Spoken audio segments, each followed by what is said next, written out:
तनी कनिया बन जेती तो कितना सुंदर लगी। बेटी पतो के रहन सिख पगली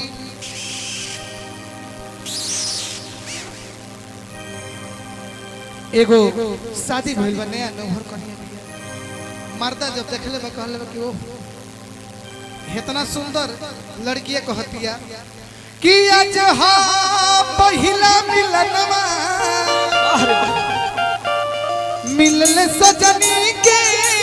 सजनवा कि हमार अंग गुलाब नियन खिलल बाबा दनवा सुनी सुनी भगवान जन बिहान होके औरत कहतिया कि सुनी सुनी भगवान जन बिहान होके आज राजा जी के कुरबे में जवान होके आज राजा जी के कुरबे में जवान होके आज हो पहिला मिलल सजनी के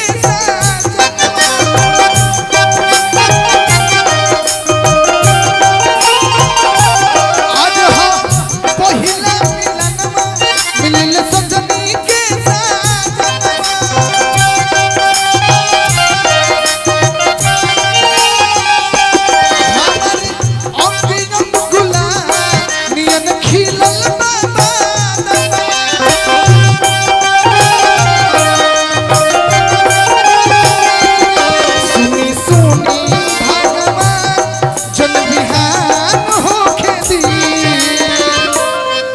भगवान आज बिहान जन होके दिया आज राजा जी के दिन भर देखे रात भर देखे ये बेर राजा जी के कुरबे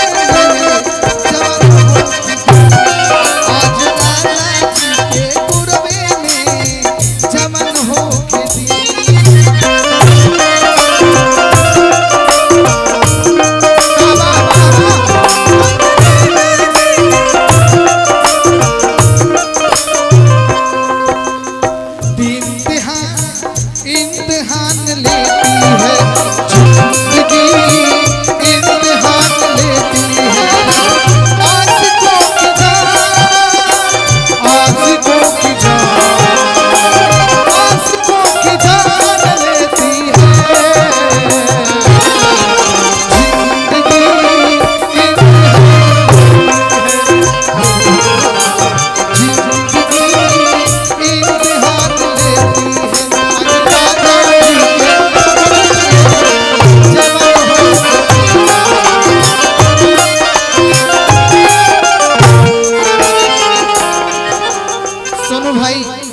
औरत को हतिया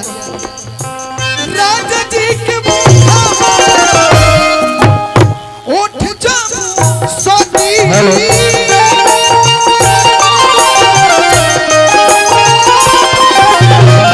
भुकुर भुकुर जोरी हमरा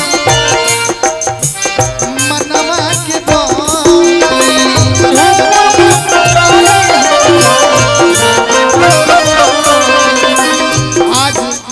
भाव जागल बा औरत ये कहत कि आज राजा जी से मिलत नहीं राजा जी के उठ जो सती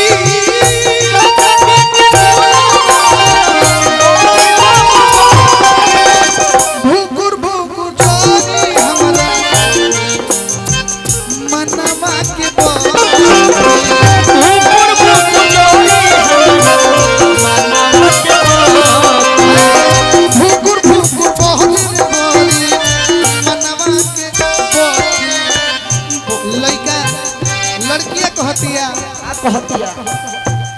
आज भर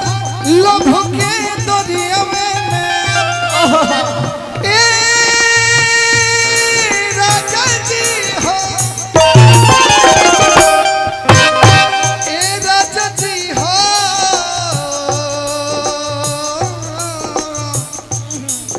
ए भोलमुआ जी हो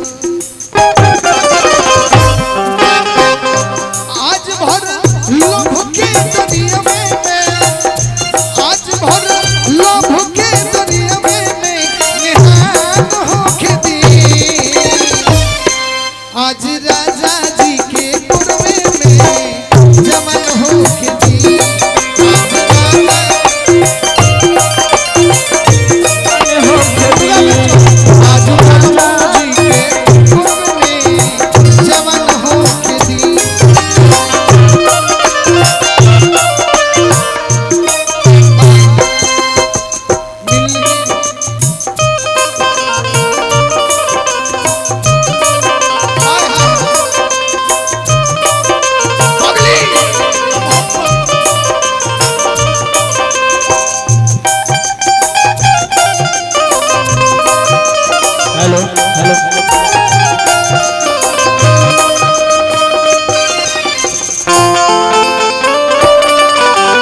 राजा जी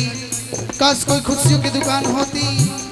उस दुकान में मेरी एक पहचान होती, भर देती। राजा जी आपकी हर पल खुशियों से, उस खुशी की कीमत चाहे मेरी जान हो। लड़का लड़की